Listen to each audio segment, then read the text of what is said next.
Bonjour, bienvenue dans ce live de ce dimanche 8 décembre 2024. Je vous salue tous au nom de Jésus et j'ose espérer que nous passerons un bon moment dans la présence de Dieu. Connectez-vous dans ce live et partagez ce live à vos amis, à vos bien-aimés afin qu'ils puissent bénir au moins une personne. Nous sommes là pour moins d'une heure. Et nous parlerons de notre troisième partie dans ces messages sur les 4 piliers pour la gestion de la société. La semaine dernière, nous avons pu voir la corruption du sacerdoce qui est souvent liée, comme nous l'avons vu, au prophétique. Aujourd'hui, nous poursuivons notre thème sur les 4 piliers pour la gestion de la société et nous allons aborder aujourd'hui la corruption de la royauté. Alors on va essayer de voir l'historique de la royauté d'Israël que nous connaissons tous. Nous avons d'abord le premier roi Saül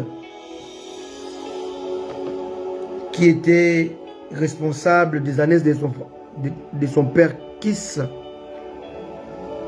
Et Dieu avait permis que les années disparaissent pour qu'il puisse l'appeler à son service. Comme le premier roi d'Israël, il était de la tribu de Benjamin. Alors que selon la prophétie de Jacob dans Genèse 49-50, nous voyons que d'après la prophétie de Jacob, le premier roi devait être issu de Juda, parce que Jacob parle, il dit au sujet de Juda, Genèse 49, le verset 10, la parole nous dit, le sceptre ne s'éloignera point de Juda, ni les bâtons souverains d'entre ses pieds, jusqu'à ce que vienne le Shiloh et que le peuple lui obéisse. Mais là, on voit que, selon la prophétie de Jacob, concernant ses 12 fils, Judas était celui à qui était destiné le sceptre, donc la royauté. Amen. Mais celle-ci a commencé d'abord par Benjamin, puis Judas par David. Bien aimé, on peut le voir. Les conséquences de ces défauts royaux. Il y a beaucoup de choses qui démontrent cela, mais aujourd'hui, on n'a pas assez de temps pour essayer de énumérer tous ou toutes. Allons-y dans l'essentiel sur la corruption de deuxième pilier ou deuxième thème d'aujourd'hui sur la royauté. Amen. Alléluia. Donc, on a vu dimanche dernier sur le veau d'or, comment le veau d'or était possible. Et quelles étaient les conséquences de veau d'or? Je ne peux pas me répéter. Allez-y seulement voir le live de dimanche dernier. Qui a un bon enseignement. Alors, on remarque que lorsque l'un des 4 piliers, le sacerdoce, le prophétique, la royauté, est corrompu, cette corruption a pour conséquence la faillite du peuple. Amen. Donc la corruption du sacerdoce ouvre la porte à la corruption du peuple ou à l'idolâtrie, au veau d'or. Aujourd'hui, on va voir la corruption de la royauté. Israël était un royaume théocratique qui était dirigé humainement par des juges, par des prophètes, par des sacrificateurs, mais non pas par des rois humains. Samuel faisait partie des juges qui étaient en même temps juges, en même temps sacrificateurs et en même temps prophètes. Alléluia. Mais le peuple voulait être comme d'autres peuples, possédant un roi humain. Et voilà pourquoi Dieu a permis à Samuel de leur établir sur le trône Saül, fils de Kis. Saül est établi roi par la volonté de Dieu via Samuel, mais il n'a pas obéi à Dieu. On peut le voir dans 1 Samuel 15.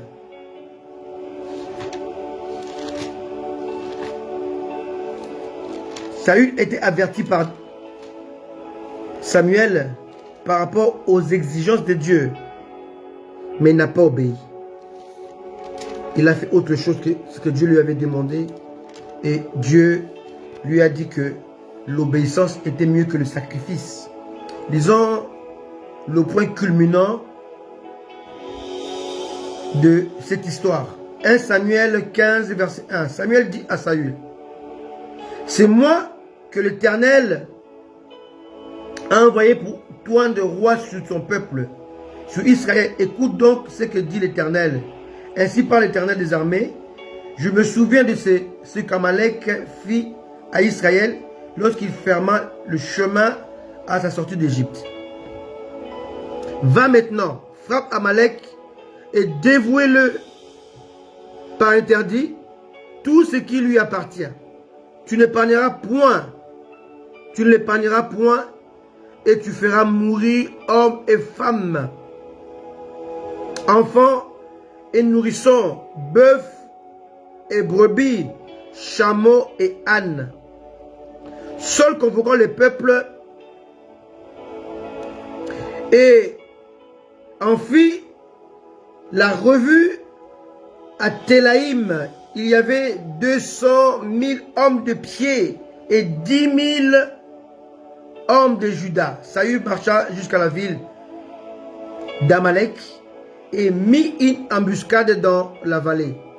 Il dit aux Kéniens: allez, retirez-vous, sortez du milieu d'Amalek, afin que je ne vous fasse pas périr avec lui, car vous avez eu de la bonté pour tous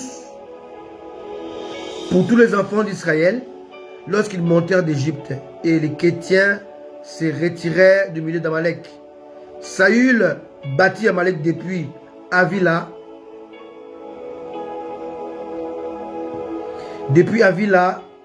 jusqu'à Chour, qui est en face de l'Égypte. Il prit vivant Agag, roi d'Amalek, et les dévoua par interdit, tout le peuple en le passant au fil de l'épée.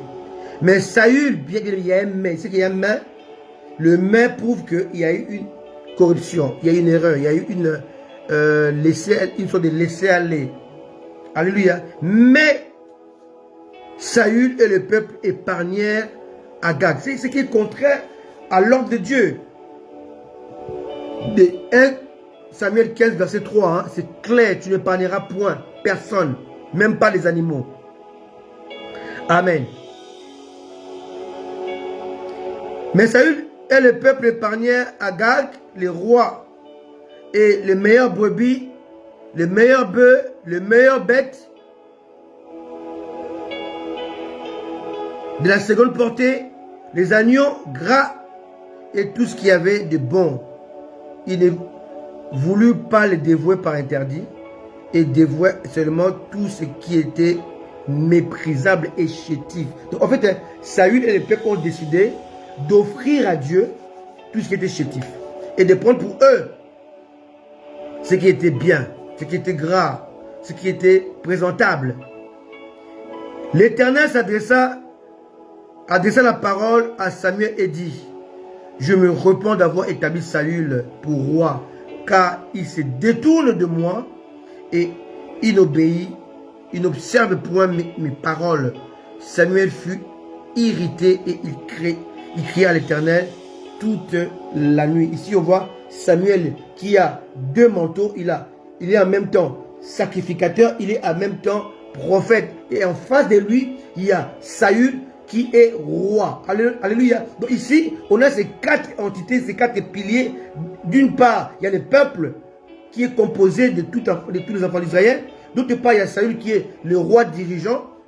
Et d'autre part, il y a Samuel qui est sacrificateur et prophète. Donc on a affaire au prophétique, au sacerdotal et en face à la royauté et au peuple. Donc on a les quatre piliers établis par Dieu, les quatre piliers destinés, alléluia, à la volonté de Dieu pour obéir et observer le commandement de Dieu. Mais d'une part, on voit que le peuple, alléluia, le peuple avec Saül, avec le roi, était contre les dirigeants établis par Dieu, les sacerdoces et les prophétiques. Donc ici, on a la guerre entre les prophétiques et les sacerdoces, en face, le peuple avec la royauté.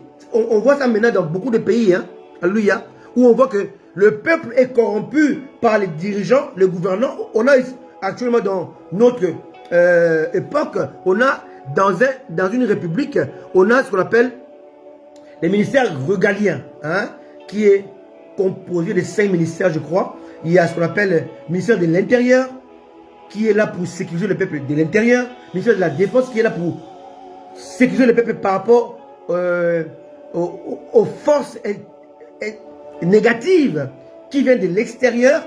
Hein. Ça, c'est la défense. On a ce qu'on appelle la justice. On dit la justice élève une nation. Alléluia. On a la justice. On a affaires étrangères. Donc, les ministères des affaires étrangères et les ministères qui va négocier, gérer, collaborer avec le monde extérieur. Alléluia.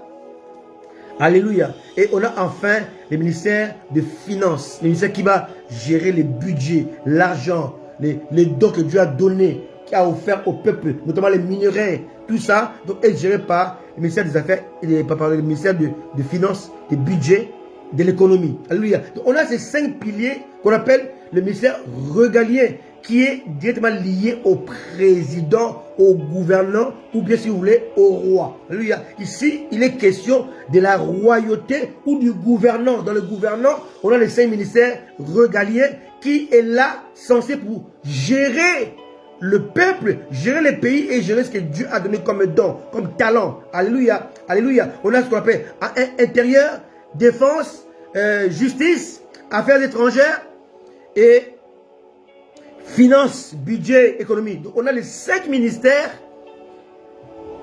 qui sont établis, qui sont liés directement au gouvernant. Donc un président ne peut pas mettre n'importe qui dans les 5 ministères régaliens. Alléluia. Il doit mettre ceux-là qui ont la vision que lui, il a venant de Dieu. Parce que toute autorité vient de Dieu. Alléluia. Donc, un homme politique, un chef d'État, un président ou un roi ne peut rien faire pour son peuple, pour sa nation, pour son État, sans contrôler ces 5 domaines. Intérieur, défense, justice, affaires étrangères et finances. Alléluia. Donc ces 5 ministères régaliens sont les ministères qui sont liés au gouvernant, au président ou bien au roi. Alléluia. Maintenant, quand on parle du peuple, on parle notamment de ces gens-là qui entouraient les présidents, qui entouraient les chefs, qui entouraient les rois, qui entouraient le souverain, qui entouraient l'élu de Dieu. Amen. Donc, on voit ici la corruption de Saül par rapport au dit de Dieu, par rapport au commandement de Dieu. Et Saül va être destitué, va être enlevé, va être remplacé par David. Et David, lorsqu'il va commencer avec Dieu, il va restaurer tout. Parce que rappelez-vous que ce qui faisait les sacerdotes, c'était l'arche de l'alliance. Et lorsque, au début du livre de Samuel, dans le chapitre 3 et 4, on voit que l'arche a été prise par les Philistins. Et l'arche va faire plusieurs mois, plus de 7 mois chez les Philistins. Et Dieu va frapper les Philistins de plusieurs maladies, notamment des hémorroïdes et de la mortalité. Il y aura beaucoup de morts et Dieu va juger Dagon, qui était considéré comme étant le dieu des Philistins. Alléluia. Et Dagon va avoir sa tête coupée, ses mains arrachées, et Dagon va être destitué. Donc Dieu va montrer aux ennemis d'Israël qu'il était le véritable Dieu. Alléluia. Donc Dieu va aller chez Dagon dans le but de détruire Dagon. Donc Dieu a permis que son peuple perde la guerre. Dieu a permis que son peuple puisse perdre l'arche de Dieu qui faisait sa divinité, sa puissance, bien aimé. Ne vous inquiétez pas lorsque Dieu permet que vous puissiez être dans la défaite, parce qu'il y a des défaites qui cachent la victoire. Amen. Alléluia. Donc ici, on voit que la défaite d'Israël, c'était dans le plan de Dieu. Alléluia. Pour en finir avec l'ennemi juré, l'ennemi d'Israël qui était philistin, mais qu'ils avaient pour Dieu, Dagon, une idole, une statue, que Dieu voulait en finir avec Dagon, et Dieu a permis la chute, Dieu a permis, alléluia, la déchéance. Très souvent dans nos vies, notre déchéance, notre chute, alléluia, notre contre-performance, très souvent, est prévu par Dieu. Dieu a permis qu'Israël puisse perdre la guerre, puisse perdre ses soldats, puisse perdre l'arche de l'alliance qui faisait d'Israël un royaume théocratique, parce qu'il n'y a pas de sacerdoce sans l'arche de l'alliance. Donc l'arche de l'alliance a été perdue, a été transportée à Asdod, a été transportée chez les Philistins. Dieu voulait en finir avec Dagon. Alléluia. Et quand Dieu a fini avec Dagon, ils ont renvoyé l'arche avec des vaches qui venaient d'allaiter. Amen. Donc là, on voit que lorsque les arches, les vaches ont ramené l'arche, ils l'ont ramené dans un chariot, dans un char. Et attelé des deux vaches qui allaitaient. Donc les vaches étaient dirigées, conduites par le Saint-Esprit. Alléluia. Par le Saint-Esprit. Amen. Pour montrer que même les vaches ne décidaient pas par elles-mêmes. Elles étaient conduites par Dieu. Amen. Alléluia. Et les vaches vont arriver, vont aller chez ce qu'on appelle Abin Hadad. Ils sont restés dans la maison d'Abin Hadad pendant plus de 20 années. David va venir à la royauté. La première démarche de David, Saül a régné 40 ans. Il n'a pas fait mention de l'arche, il n'a pas fait mention de Dieu. Donc Saül a régné sans Dieu, a régné dans la corruption totale, a régné dans la négligence, dans l'incrédulité, a régné dans le défi. Il est même parti jusqu'à consulter une femme de bonnes aventures. Alléluia. Donc Saül a régné par Dieu, a été établi par Dieu, a été couronné par Dieu, a été oint par Samuel de la part du Seigneur. Mais Saül a négligé l'arche de Dieu. Aujourd'hui, lorsque la royauté néglige le sacerdoce, il y a un problème. Aujourd'hui, lorsque les sacerdoces est négligé, rejeté et sous-estimé par la royauté, il y a un problème. Saül a rejeté les sacerdoces. Voilà pourquoi l'arche a été charbonnée et est resté pendant toutes ces années-là du règne de Saül. Saül n'a jamais fait allusion à l'arche. Mais lorsque David est venu, sa première démarche était de ramener l'arche. Il a envoyé ses regaliens, bien-aimés, donc ses hommes de main, donc ces hommes qui faisaient sa force, alléluia, ses lieutenants, ses généraux, ces hommes spirituels pour ramener l'arche. David a mis tout en place, mais David avait ignoré selon nombre 15. Comment transporter l'arche? David a transporté l'arche avec le modèle philistine, les modèles des Philistins. Ils avaient pris 2 vaches, lui il a pris 2 bœufs. Alléluia. Il a pris aussi un homme qui habitait chez Abinadab, qui était le fils d'Abinadab, il s'appelait, alléluia, qui s'appelait, comment s'appelle? Il s'appelait Ouza. 2 rois 6, hein? 2 rois 6, on peut le voir. Et Uza va mourir.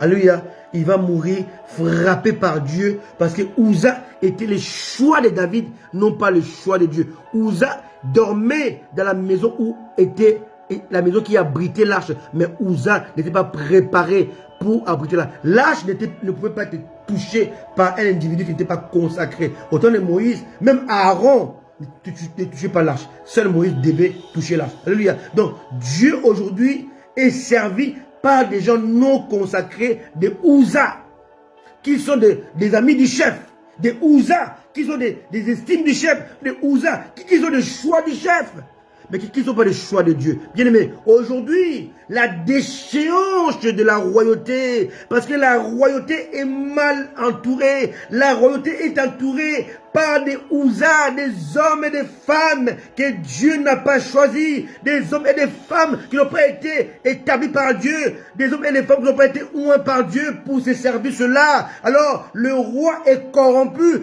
parce que le roi a choisi des hommes de Dieu corrompus comme des Uza, alléluia, qui marchent avec l'arche, qui marchent avec le renouveau, mais en eux-mêmes, il n'y a pas de renouveau. Uza avait la volonté de servir David, Uza avait la volonté de servir Dieu, mais Uza n'était pas oint à cet effet, n'était pas oint pour cela. Uza n'était pas oint pour avoir, alléluia, ses rôles. Amen. Aujourd'hui, la royauté est détruite, la royauté est corrompue, parce que la royauté se sert des Uza. Aujourd'hui, dans les pays africains, notamment, bien aimé, on voit que le chef est entouré des prophètes corrompus, qui aiment l'argent plus que Jésus, qui aiment l'argent plus que la parole, qui aiment l'argent plus qu'autre chose. Ils sont assoiffés d'argent, ils ne sont pas convertis, ils ne sont pas oints, ils sont cupides. Des prophètes cupides et idolâtres. Alléluia. Qui ne connaissent pas les très hauts. Qui n'adorent pas le véritable Dieu. Qui ne servent pas Jésus-Christ. Alléluia. C'est lui qui aime sa vie, la perdra. Mais ces rois d'aujourd'hui, ces chefs d'aujourd'hui sont tatoués par des gens qui aiment la vie, qui aiment vivre, qui aiment le luxe, qui aiment les habits, qui aiment le monde. Celui qui aime le monde ne peut pas être ami avec Dieu. Mais le roi d'aujourd'hui, les chefs d'aujourd'hui, le regalien aujourd'hui est entouré et servi et dirigé par des hommes qui aiment le monde, qui aiment la vie. Alléluia. Uza n'était pas enseigné par rapport à l'arche. Uza n'avait pas lu Nombre. Alléluia. Alléluia. Où on parle de comment transporter l'arche. Uza dépendait de David. Ça pourtant dépend de Dieu. Alléluia. C'est dangereux. Alléluia. Aujourd'hui, les présidents qui sont l'image de Saül, l'image de David, sont entourés par des serviteurs Uza.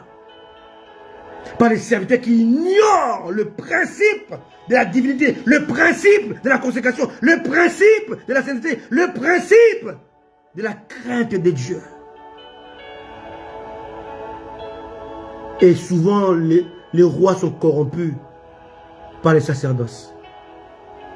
Ici, Samuel n'était plus là pour rappeler à David ce qu'il faisait avec Saül. Maintenant, là, il y a beaucoup de prophètes, notamment Nathan, qui va rappeler à David de faire très attention.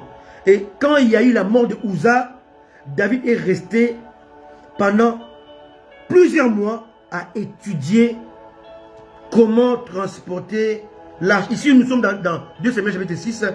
Lorsque Uza est mort, et que le verset 10,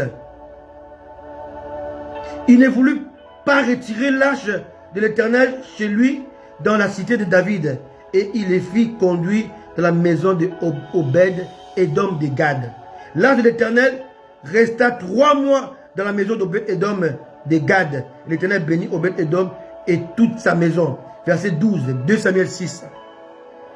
On va dire au roi David, l'Éternel a béni la maison d'Obed Edom et tout ce qui est à lui, tout ce qui lui appartient, à cause de l'arche de Dieu. Et David s'est mis en route et fit monter l'arche de Dieu depuis la maison d'Obed Edom jusqu'à à la cité de David au milieu des réjouissances. Là, David, pendant 3 mois, bien aimé, lorsqu'on est dans l'échec, on ne doit pas abandonner. La Bible dit ceci, quand tout va bien, réjouis-toi. Mais quand tout va mal, réfléchis. La réflexion, la recherche, la consécration est utile lorsque on a un échec. L'échec n'est pas le but du découragement. L'échec est le but de la recherche. L'échec est le but de la consécration. Parce qu'il y a l'échec, on doit chercher. Monsieur Sarkozy a dit, la meilleure chose pour un homme politique, ce n'est pas la victoire, mais c'est l'échec.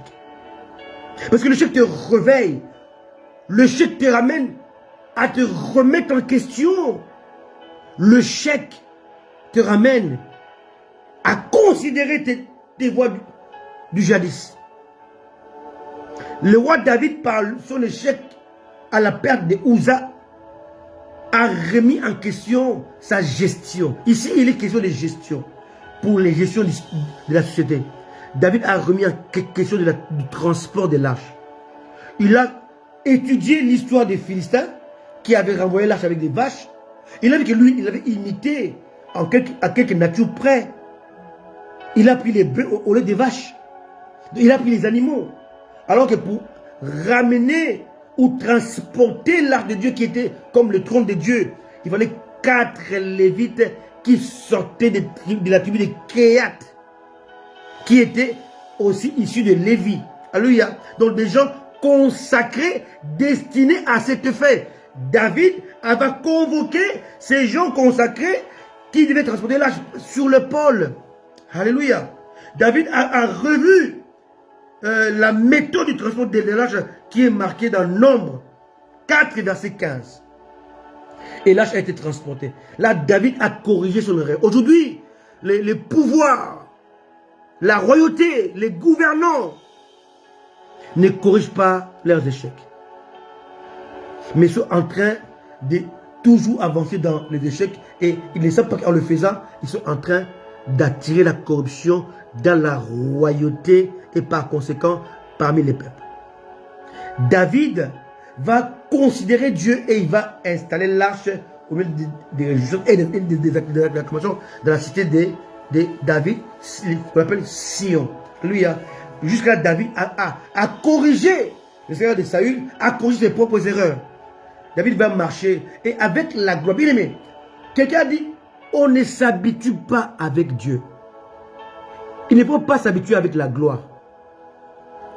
Avec la gloire, on doit se remettre en question tous les jours.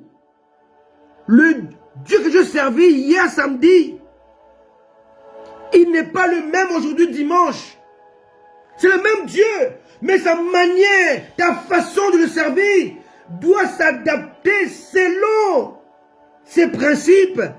Il n'y a que le Saint-Esprit qui peut nous dire de manière quotidienne comment servir Dieu lundi, comment le faire mardi, comment le faire mercredi, comment le faire jeudi, comment le faire vendredi et samedi et dimanche.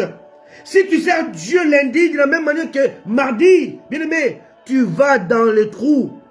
Et David avait bien commencé sa royauté, mais vers la fin, il va commettre des erreurs. Il va commencer à compter sur le muscle, la force du peuple. Il va commencer à s'appuyer sur ses chars, sur ses hommes de main, sur ses généraux. Et David va commettre l'irréparable. Alléluia. Alléluia. Et David va compter sur le peuple. Il va compter sur ses chars. Il va compter sur son armure. Et David va attirer la malédiction sur le peuple. Et Dieu va maintenant frapper le peuple. Là, on est dans 2 Samuel 24. Alléluia. Alléluia. Et là, Dieu va frapper le peuple. Et David va voir la colère de Dieu. On est dans 2 Samuel 24, verset 1. La colère de l'Éternel s'enflamma de nouveau contre Israël. Et il excita David contre eux en disant, va, fais le dénombrement d'Israël et de Juda. Bien aimé. Et le roi dit à Joab, qui était chef de l'armée et qui se trouvait près de lui, parcours toutes les tribus d'Israël, depuis Dan jusqu'à Beersheba, qu'on fasse des dénombrements du peuple et que je sache à combien il se lève. Joab dit au roi que l'Éternel, ton Dieu, rend le peuple 100 fois plus nombreux et que les yeux du roi, mon Seigneur, les voient. Mais pourquoi le roi, mon Seigneur, veut-il faire cela? Job, lorsque nous étudions sa vie, ce n'est pas un homme spirituel. Ce n'est pas un homme consacré, ce n'est pas un sacrificateur, ce n'est pas un homme connu comme étant un homme pieux.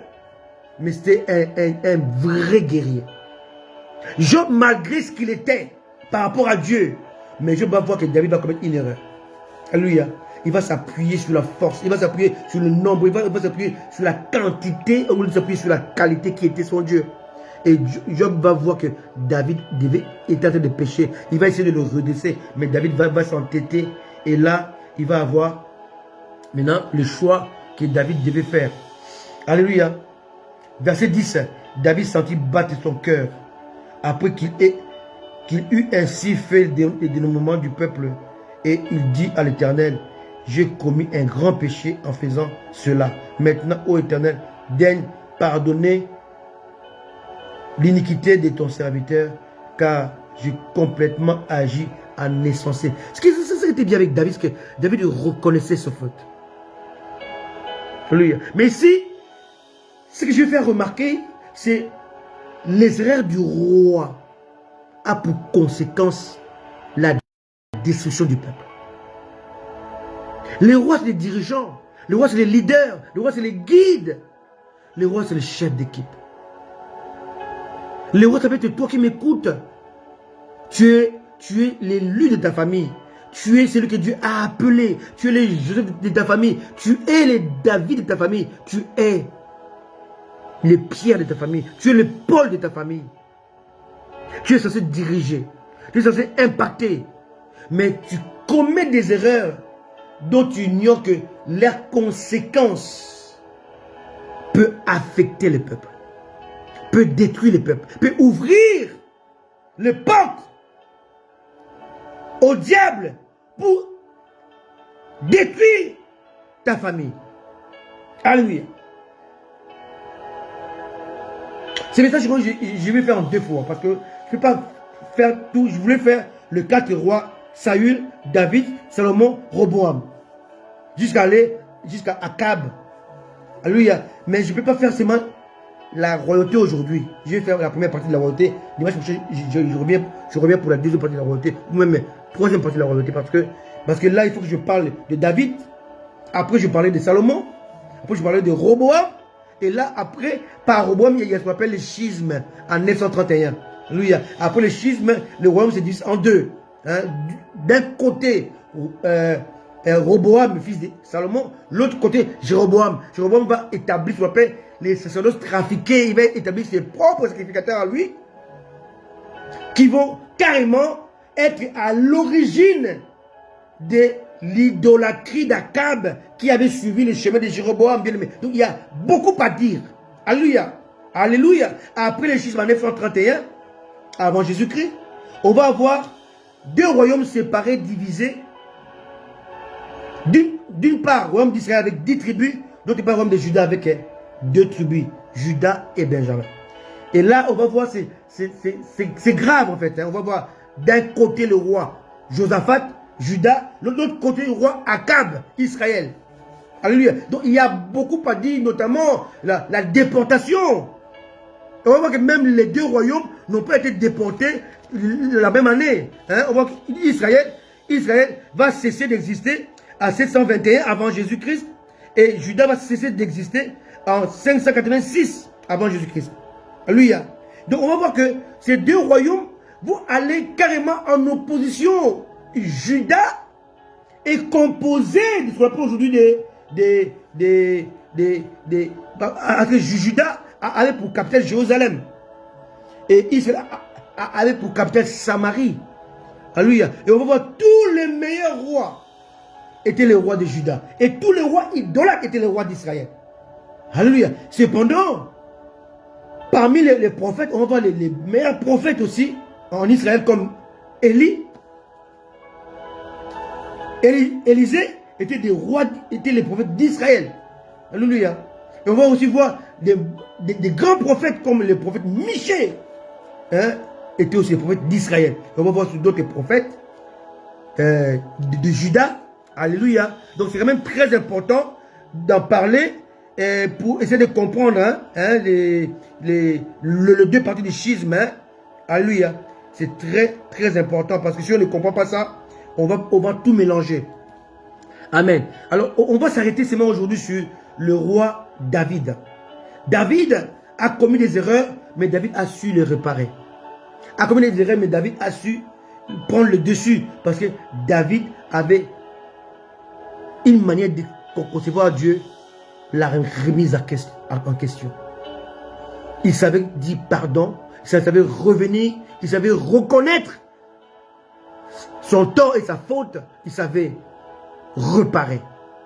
Alléluia. Alléluia. Dieu va pas dire à David, à cause de son erreur, de choisir, alléluia,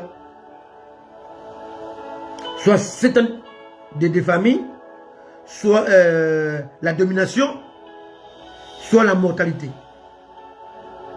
Alléluia.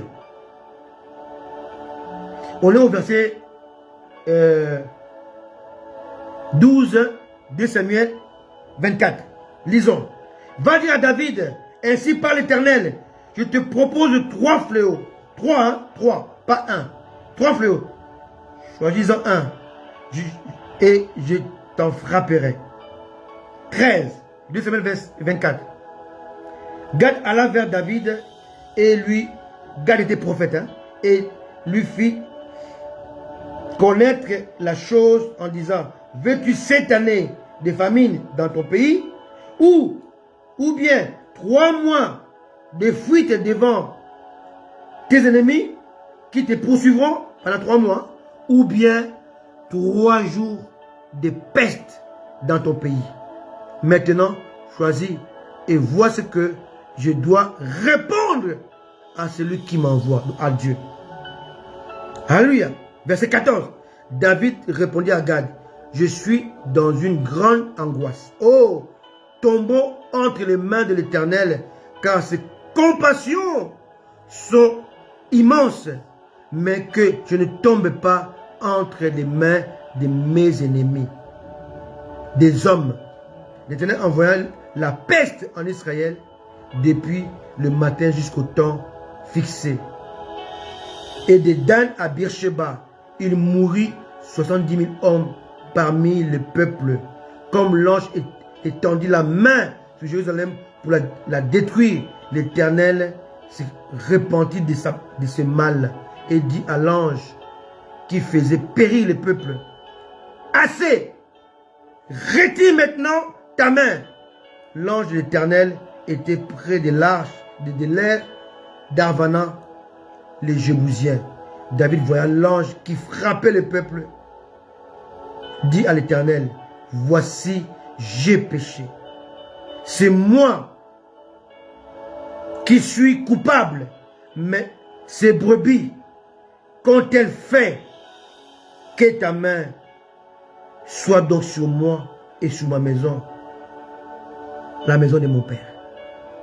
Ce jour-là, Gad vint auprès de David et lui dit, monte, élève un autel à l'Éternel dans l'air d'Arvana, les Jébusiens. David monta selon les paroles de l'Éternel, de Gad, pardon, comme l'Éternel l'avait ordonné. Arvana regarda et il vit le roi et ses serviteurs qui se dirigeaient vers lui. Et Arvana sortit et se prosterna devant le roi, le visage contre terre. Arvana dit, pourquoi mon seigneur, le roi, vient-il vers son serviteur? Et David répondit, pour acheter de toi l'air et pour y bâtir un autel à l'Éternel, afin que la plaie se retire de dessus le peuple. Arvana dit à David, que mon seigneur, le roi, prenne l'air et qu'il offre le sacrifice qui lui plaira. Voix et les chars avec l'attelage serviront de bois. Arvana donne le tout au roi David. Et Arauna dit au roi, que l'Éternel, ton Dieu, te soit favorable. 24. Mais le roi David dit à Arauna, non, je veux l'acheter de toi à prix d'argent. Et je n'offrirai point à l'Éternel, mon Dieu, des holocaustes qui ne me coûtent rien. Regarde-moi, la sagesse de David, on lui a donné quelque chose de gratuit, il dit non, je veux l'acheter. Alléluia. Et David acheta les bœufs pour 50 cycles d'argent. David bâtit là un autel à l'Éternel et il offrit des holocaustes et les sacrifices d'action de grâce. Alors, l'Éternel fut apaisé envers le pays et la plaie se retira d'Israël. Bien aimé, ici, l'Éternel fut apaisé avec le pays, pas avec David. Mais qui a provoqué l'apaisement de Dieu? C'est la sagesse de David. C'est la repentance de David. Il n'a pas dit qu'on m'a trompé. Non, il a dit, je me suis trompé. Il n'a pas dit, on a péché, il dit, j'ai péché. Alléluia. Il est temps que le roi revienne à la repentance. Il est temps que nos dirigeants aujourd'hui reviennent et se repentent.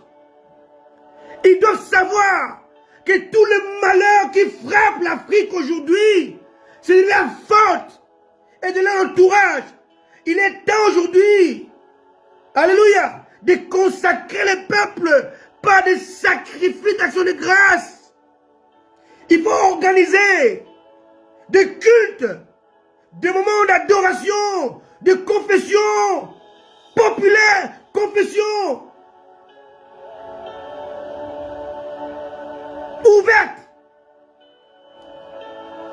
pour apaiser. Bien aimé, aujourd'hui, nous sommes dans la malédiction, nous sommes dans la tristesse, nous sommes dans le plaie, nous sommes dans ces choses-là à cause de la corruption de nos rois, de nos dirigeants, de nos gouvernants. Aujourd'hui, les 5 ministères régaliens sont corrompus. Regardez à Kinshasa au Congo, par exemple, ministre de l'Intérieur est corrompu, Défense est corrompu, ils vendent le pays. Ces soldats vendent des terrains, ils sont en train de faire des commerces. Tout est vendu, tout est sacrifié, tout est monnayé, tout est vendu à cause de la cupidité. Les ministères des Finances sont devenus des grands bandits en cravate. Ils sont en train de faire des détournements. Ministère de la Justice, c'est pareil. On tue les gens en prison, on massacre les gens, il ne fait rien. Affaires étrangères, c'est encore pire. Donc, on a les 5 régaliens qui sont censés gérer le peuple avec le chef d'État, censés gérer le peuple avec les gouvernants. Quand on voit même Kinshasa, c'est une ville poubelle. Tout ça, c'est la conséquence du péché. Il est temps que le roi fasse comme David, reconnaisse son erreur, reconnaisse ses fautes, reconnaisse sa dissolution. Aujourd'hui, les présidents africains, ils sont entourés de maîtresses. Ils font les orgies. Ils oublient qu'au ciel, il y a un Dieu qui est vivant, un Dieu qui voit tout, un Dieu qui n'autorise pas les orgies, l'abomination. Alléluia. La corruption de la royauté est sévère. Le peuple paye le prix fort par la mortalité, par des maladies, par des guerres. Aujourd'hui, toutes les guerres du monde entier sont les conséquences des mauvaises décisions des rois de ce monde. Combien de Russes sont morts aujourd'hui, des Russes? Parce que leur président avait pris une mauvaise décision d'attaquer l'Ukraine. Combien d'Ukrainiens sont morts aujourd'hui? Parce que leur président a pris les risques de s'appuyer sur les alliés européens. Mais aujourd'hui en Europe, les Européens ne meurent pas, mais les Ukrainiens meurent. Combien des Irakiens sont morts à cause des mauvaises décisions de Saddam Hussein? Combien aujourd'hui des Libyens sont morts à cause des mauvaises décisions de Kadhafi? Combien d'Ivoiriens sont morts à cause des décisions de l'ivoirité? Combien sont morts au Congo à cause d'une décision de la nationalité? Aujourd'hui, les rois sont responsables de la mortalité du peuple parce que le roi est corrompu. Ses gouvernants sont corrompus et le peuple va subir, va payer les prix forts de la mortalité. Les viols. Et souvent, le roi est corrompu. Il parvient à corrompre les sacerdoces. Aujourd'hui, si on parle de Kourouna au Congo, les Kourouna sont les fruits des faux pasteurs qui ont amené un message corrompu, un message dilué, un message qui n'est pas dans la parole de Dieu sur la sorcellerie. Tes enfants sont des sorciers, il faut les chasser de la maison. Et au fur et à mesure, on a chassé les enfants à la maison. Les enfants, ils commencent à se multiplier. Et ils sont devenus aujourd'hui des enfants sorciers. Ils sont devenus aujourd'hui enfants Kourouna, enfants de rue. Ils sont en train de terrasser tout un pays. Mais cette histoire a commencé dans l'église, dans les sacerdoces corrompus. Alléluia. On est ici dans un message, dans un enseignement qui va nous conduire jusqu'en 2025. Dieu veut nous réveiller. Dieu veut nous amener à nous remettre en question. Le chef doit être entouré par de véritables serviteurs de Dieu. Parce que la royauté a pour socle, a pour base, a pour vecteur, a pour appui les sacerdoces. Quand les sacerdoces sont corrompus, la royauté sera corrompue aussi. Parce que si la société est corrompue, l'eau sera aussi infectée.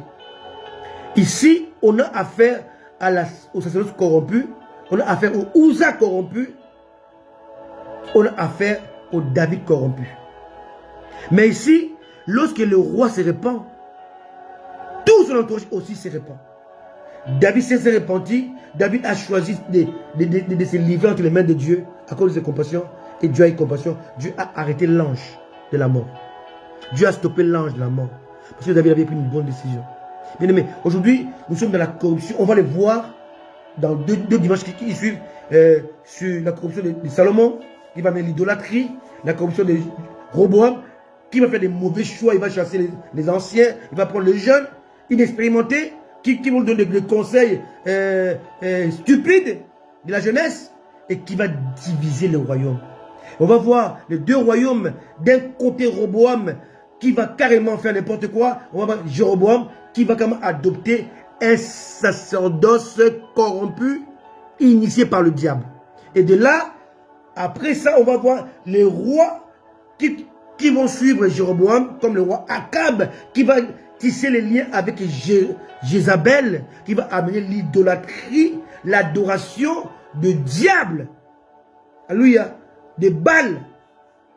Alléluia. Et on va voir que Juda va avoir des rois comme les Josaphat, qui va s'appuyer sur le roi rejeté par le roi Akab, comme le roi Miché. Alléluia. Aujourd'hui, maintenant, on va voir, maintenant, après le schisme, il va y avoir maintenant les sacerdoces dédiés au roi.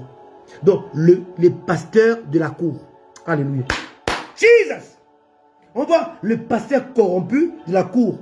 Donc, les prophètes de la cour qui vont dire que du bien du roi. Alléluia. On va voir Akab avec les prophètes avec ses prophètes, et en face, Miché, le prophète de Dieu, qui va prophétiser l'ainsi dit le Seigneur. Il y aura la guerre. Les prophètes vont dire au roi, bien aimé, il y a beaucoup à dire. Donc, soyez patients. On va aller mollo, doucement, pour comprendre cette histoire. D'où vient le malheur du peuple? Ça vient, premièrement, par la corruption des sacrificateurs. Deuxièmement, par la corruption des prophètes. Et troisièmement, par la corruption du roi. Et quatrièmement, par la corruption du peuple. Parce que le peuple était corrompu, il y a eu déportation. Alléluia. Alléluia.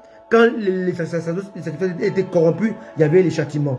Quand les rois étaient corrompus, il y avait les châtiments. Mais quand le peuple va se corrompre avec Et quand la corruption va venir totale, sacrificateur, prophète, roi, peuple, il y a eu maintenant déportation. Il y a eu perte du royaume. Israël c'était 721, Juda c'était 586. Alléluia. Et l'Israël va disparaître. Il va quitter la royauté, maintenant il va maintenant revenir comme république en 1948. Alléluia. Et Israël va être dominé par 4 royaumes. Babylone, Médo-Perse, Grec et Rome. Donc l'histoire elle est longue, mais c'est l'histoire qui Dieu nous permet de comprendre pour voir comment notre vie est sanctionnée par des échecs, sanctionnée par des défaites, sanctionnée par des contre-performances. Parce que on est soumis à la royauté et au sacerdoce corrompu. Soyez bénis, soyez conséquents. Jésus revient bientôt. Alléluia. Jésus revient bientôt. Moi et Élu, nous serons toujours là pour vous apporter l'ainsi dit le Seigneur. Avec l'aide du Saint-Esprit. Jésus revient bientôt. Alléluia. Soyez conséquents envers Dieu. Soyez toujours prêts. Alléluia. Il y a un chant qui dit Jésus revient. Alléluia. Seras-tu prêt quand tu viendras? Si tu es prêt, il te prendra. Avec lui, tu rejoueras. Et à ses pieds, tu te tiendras. En attendant, alléluia. Mais Jésus revient. Est-ce que tu es prêt? Est-ce que le modèle avec lequel tu marches, le modèle de ton assemblée est le modèle de Dieu? Est-ce que tu es dans une assemblée dont le sacrificateur est corrompu? Est-ce que tu es dans un pays où le roi est corrompu? Tu peux être quelqu'un de bien, mais si le roi est corrompu, la malédiction elle est générale. Alléluia. Alléluia. Voilà pourquoi il faut prier pour nos autorités. Soyez divinement bénis, comme le dit si bien maman, ma très chère Solange Elia. Soyez divinement bénis et que ce message soit un message qui vous engage dans la prière, dans le jeûne, à prier pour nos dirigeants, à prier pour nos autorités, à prier pour nos rois, à prier pour nos gouvernements, à prier pour les ministères régaliens, afin que le peuple soit conduit et soumis au Seigneur, soit impacté par le Saint-Esprit. Bénis, soyez conséquents. Jésus revient bientôt. Et s'il ne revient pas ce soir, rendez-vous donné dimanche prochain. Mais s'il revient ce soir ou cette semaine, rendez-vous donné dans les airs. À très bientôt, je vous aime. Soyez bénis et partagez-moi ce live. À très bientôt. Ciao.